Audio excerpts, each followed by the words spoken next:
Hello student, welcome back to my channel বংবালানেটে আজকের ভিডিওটাও তোমাদের ক্লাস 12-এর জন্য।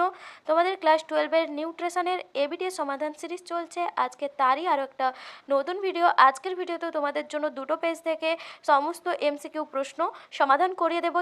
তো চলো দেখে নেওয়া যাক কী কী প্রশ্ন রয়েছে। প্রথমে দেখো, তোমাদের এসি 220 এই পেজটা থেকে সমস্ত এমসিকিউগুলো সলভ করাবো।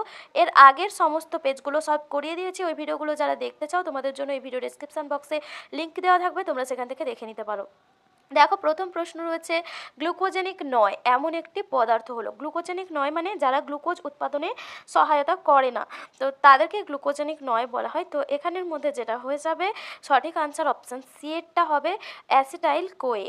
এর পরেরটা রয়েছে, দেখো, এক অণু গ্লুকোজের সবাত শোষণে মোট উৎপন্ন এটিপি এর সংখ্যা, এটা হয়ে যাবে 38 অণু। বিশ্ব পুষ্টি দিবস কবে পালন করা হয়? এই প্রশ্নটা হয়ে যাবে সঠিক উত্তর 16ই অক্টোবর। এরপরে চারের প্রশ্ন রয়েছে, দেখো, সকল ধরনের রঙিন ফল সংরক্ষণ করার জন্য কোন পদার্থটি ব্যবহার করা হয়? এখানের মধ্যে যে অপশানগুলো রয়েছে তার মধ্যে সঠিক উত্তর হয়ে যাবে সোডিয়াম বেনজয়েড। এটা ব্যবহার করা হয় ফল সংরক্ষণের জন্য। এরপরে রয়েছে পরের পাঁচের প্রশ্ন রয়েছে, দেখো, চায়ের ট্যানিন শরীরে যে খাদ্য উপাদান শোষণে বাধা দেয় সেটা কোন উপাদান? লোহা বা আয়রন শোষণে বাধা দেয়।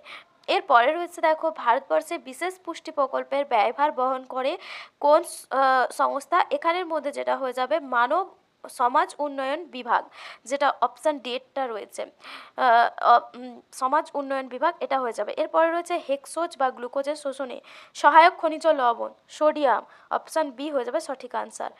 এর পরের প্রশ্ন রয়েছে আটের প্রশ্ন, প্রোটিন বিপাকের কোন পদ্ধতি ইউরিয়া সংশ্লেষের পূর্বে সংঘটিত হয়? ইউরিয়া সংশ্লেষের পূর্বে যেটা হয় সেটা হলো অপশান ডি, এটা ডি অ্যামাইনেশন পদ্ধতি। এরপরে নয়ের প্রশ্ন রয়েছে, দেখো, ক্ষুদ্রান্তে ফ্যাট কণা শোষণের জন্য যে অণু উৎপন্ন হয় তার নাম? ফ্যাট কণা শোষণের জন্য যে অণু উৎপন্ন হয় তাকে বলা হয় কাইলোমাইক্রন।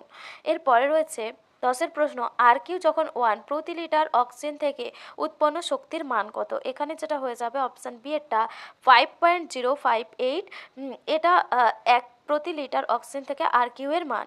এরপরে 11 প্রশ্ন রয়েছে, ভ্রূণের নিউরাল টিউবের ডিফেক্ট হয় যদি মায়ের খাদ্যের ড্যাশের অভাব থাকে? এখানে সঠিক উত্তর হয়ে যাবে অপশান ডি এরটা, মায়ের খাদ্যে ফলিক অ্যাসিডের অভাব থাকলে ভ্রূণের নিউরাল টিউবের ডিফেক্ট দেখা যায়। এরপরে 12 প্রশ্ন রয়েছে, দেখো, কোলোস্ট্রাম পান করলে শিশুর যকৃতে কোন ভিটামিন সঞ্চিত হয়? এটা হয়ে যাবে ভিটামিন এ। নেক্সট রয়েছে, দেখো, নেক্সট প্রশ্ন, তার প্রশ্ন, শিশুর মলকে কঠিন করে তোলে? এখানের মধ্যে অপশান এ হয়ে যাবে ক্যালসিয়াম সোপ। 14 প্রশ্ন রয়েছে, দেখো, পলিইউরিয়া রোগটি যে হরমোনের সঙ্গে সম্পর্কিত? এটা হয়ে যাবে option B, ADH, anti diuretic hormone. এরপরে রয়েছে, দেখো, কোয়াশিওকর রোগীকে দিতে হবে কোনটা? Potassium citrate, calcium lactate, iron therapy. এখানের মধ্যে যেটা সঠিক উত্তর হয়ে যাবে অপশান ডি, সবগুলোই দিতে হবে। পটাশিয়াম সাইট্রেটও লাগে।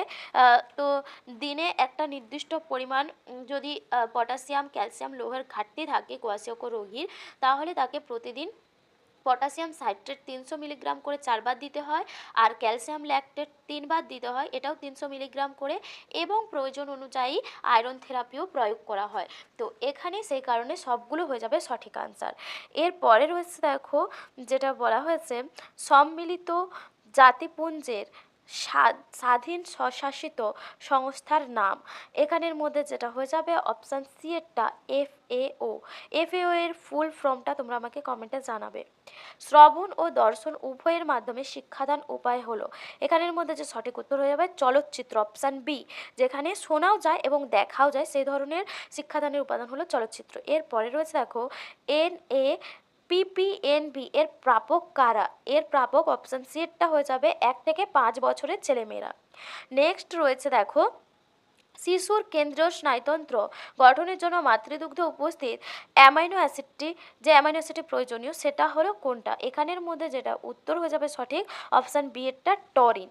দেখো, মাতৃদুগ্ধে কিন্তু মিথিওনিনও থাকে, আর্জিনিনও থাকে, কিন্তু টরিন যে উপাদানটা বা অ্যামাইনো অ্যাসিড, এটা কিন্তু কেন্দ্রীয় স্নায়ুতন্ত্র গঠনের জন্য গুরুত্বপূর্ণ ভূমিকা পালন করে। এরপরে রয়েছে, দেখো, পেপসিনোজেনকে পেপসিনে পরিণত করতে সাহায্য করে কোনটা? এর মধ্যে যেটা হয়ে যাবে HCl, হাইড্রোক্লোরিক অ্যাসিড।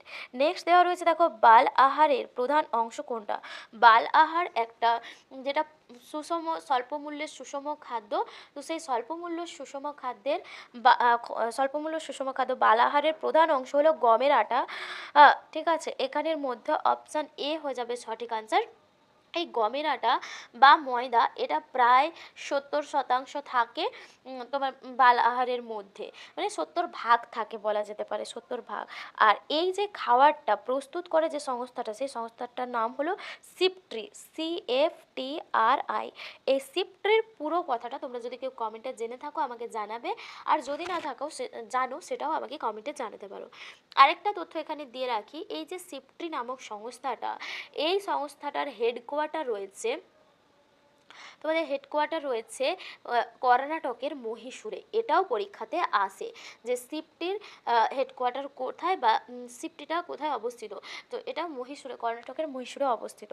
তো এটা ছিল তোমাদের 21খানা প্রশ্ন, যেটা 220 নাম্বার পেজ থেকে তোমাদের সাথে আলোচনা করলাম। তো চলো এবার আমরা পরবর্তী পেজটাতে যাই।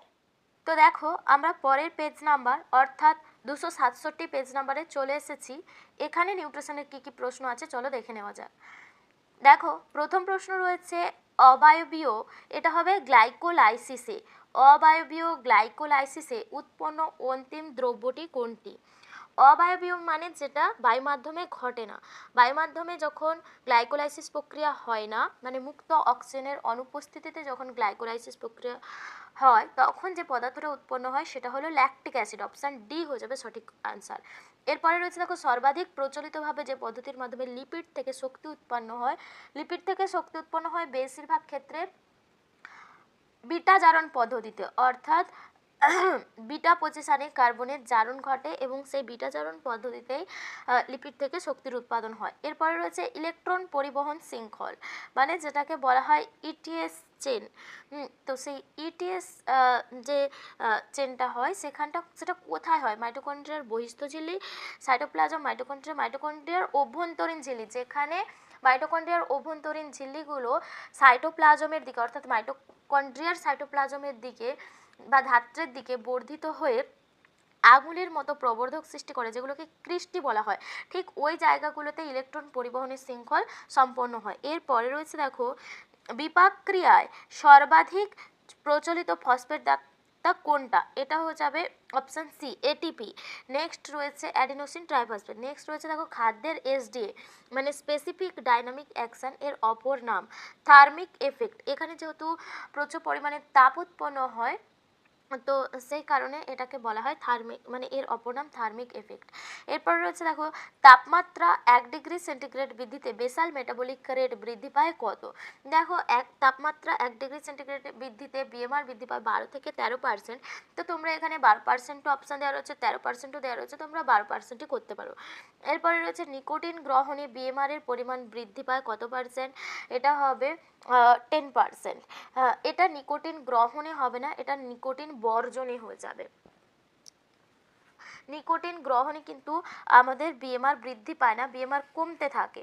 তো এখানে যেটা হবে বিএমআর তোমাদের যে নিকোটিন বর্জন করলে বিএমআর এর রেটটা বৃদ্ধি পায়।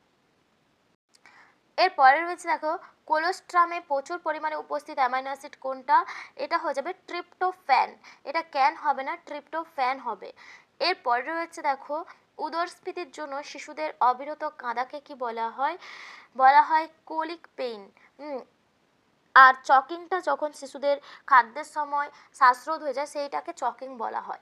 এরপরে রয়েছে দেখো একজন প্রাপ্তবয়স্ক ব্যক্তির দৈনিক খাদ্য তালিকায় যে পরিমাণ দুধ থাকা বাঞ্ছনীয় সেটা হয়ে যাবে এখানের মধ্যে তোমরা করতে পারো 300 ml, অপশান সি এটা। এরপরে রয়েছে দেখো পেরিনেট্রাল ফিডিংকে এটিও বলা হয়ে থাকে। এখানে দেখো বানানটা ভুল দেওয়া রয়েছে, পেরিনেট্রাল হবে PARENTE হবে, এখানে TERAL হবে। এখানে TAL দেওয়া রয়েছে, এখানে TERAL হবে। পেরিনেট্রাল ফিডিং এটিকে বলা হয়ে থাকে, এটাকে বলা হয়ে থাকে ইন্ট্রাভেনাস ফিডিং, ইন্ট্রাভেনাস ফিডিং বলা হয়। এরপরে রয়েছে দেখো যখন হৃৎপিণ্ডে O2 এবং পরিপোষকের অভাব ঘটে তখন তাকে কি বলা হয়? ইসচেমিয়া, ইসচেমিয়া বলা হয়, ইসকেমিয়া নয়, ইসচেমিয়া। ইসচেমিয়া হার্ট ডিজিজ বা ইস্টেমিক হার্ট ডিজিজ বলা হয়। এরপরে রয়েছে দেখো খাদ্যের দীর্ঘ জীবনকে বলা হয় সেলফ লাইফ। Self life. এরপরে রয়েছে খাদ্যে অণুজীবদের প্রবেশে বাধাদান করাকে বলা হয় অ্যাসেপসিস। এরপরে রয়েছে দেখো কর্নিয়া সান্দ্রতা হারানো বা নরম হওয়াকে বলা হয় কেরাটোম্যালেসিয়া, অপশন বি হয়ে যাবে। এরপর রয়েছে আইসিএমআর নামটি প্রচলিত হয়েছিল 1949 খ্রিস্টাব্দে। আইসিএমআর এর পুরো নামটা তোমরা আমাকে বলবে। আর আইসিএমআর প্রতিষ্ঠিত হয়েছিল কিন্তু 1911 খ্রিস্টাব্দে। সেই সময় আইসিএমআর এর নাম অন্য ছিল, পরবর্তীকালে 1949 খ্রিস্টাব্দে আইসিএমআর নামটি প্রচলিত হয়েছে। তো আগের নামটা কী ছিল যদি কারো জানা থাকে সেটাও আমাকে কমেন্টে জানাবে, আর যদি না জানো সেটাও আমাকে কমেন্টে জানাবে, আমি তোমাদেরকে বলে দেবো। এরপরে রয়েছে দেখো এনজিও হলো, এনজিও কি? একটি বেসরকারি চালিত সংস্থা। বিআইএস এর পুরো কথা, বিআইএস এর পুরো কথা হবে অপশান ডি এরটা ব্যুরো অফ ইন্ডিয়ান স্ট্যান্ডার্ড। এখানে ব্যুরো বানানটা ভুল দেওয়া রয়েছে, ব্যুরো অফ ইন্ডিয়ান স্ট্যান্ডার্ড, এটা হবে BUREAU অফ, বাকিটা ঠিক রয়েছে। তো ব্যুরো অফ ইন্ডিয়ান স্ট্যান্ডার্ড হবে এখানে বিআইএস এর পুরো নাম। আর এই বিআইএস এর এটা একটা সংস্থা, যে সংস্থা দ্বারা যে কোনো শিল্পজাত দ্রব্য সেটাকে শংসাপত্র দেওয়া হয়, সেখান থেকে আইএসআই চিহ্নটা ব্যবহার করা হয় এই সংস্থা থেকে। মানে বিআইএস এই সংস্থা থেকে যে কোনো শিল্পজাত দ্রব্যকে আইএসআই চিহ্ন দ্বারা শংসাপত্র দেওয়া হয়। যেমন ধরো প্রেসার কুকার, গাড়ির হেলমেট, এইগুলোতে এই আইএসআই যে চিহ্নটা দেওয়া হয় তার একটা যেটা শিল্পজাত দ্রব্যের শংসাপত্র হিসাবে। এরপরে রয়েছে দেখো জাতীয় পুষ্টি প্রকল্প অনুযায়ী অভাবজনিত রোগ প্রতিরোধক প্রকল্পকে কি বলা হয়? এখানের মধ্যে যেটা হবে অপশান সি এরটা হয়ে যাবে। নেক্সট রয়েছে দেখো খুব সাধারণ ওজনপ্রিয় খাদ্য উপাদান তালিকা গঠন করে কোন সংস্থা? এটা হয়ে যাবে নিন, অপশান সি এরটা হয়ে যাবে নিন। নিনের পুরো নামটা আমাকে বলবে। আর নিন এই সংস্থাটার যে হেডকোয়ার্টার রয়েছে বা এই সংস্থাটা অবস্থিত হায়দ্রাবাদে। এরপরে রয়েছে দেখো লাস্ট প্রশ্ন, গর্ভাবস্থার একটি প্রচলিত সমস্যা কোনটা? গর্ভাবস্থার প্রচলিত সমস্যা হয়ে যাবে অপশান এটা বুক জ্বালা। তো এগুলো ছিল তোমাদের আজকের দুটো পেজ তোমাদেরকে করালাম। যদি কোনো উত্তরে ডাউট থাকে সেটা আমাকে কমেন্টে জানাতে পারো। আজকের ভিডিও এখানেই শেষ করছি। আর তোমরা যদি নিউট্রিশনের যদি এই শর্ট কোয়েশ্চেনের সিরিজ চাও আমাকে সেটা কিন্তু কমেন্টে জানাবে, আমি তবে কিন্তু তোমাদের জন্য শর্ট কোয়েশ্চেনের বা MCQ সিরিজ নিয়ে আসবো। আজকে এখানে শেষ করছি, আবার দেখা হবে পরবর্তী ভিডিওতে। টাটা।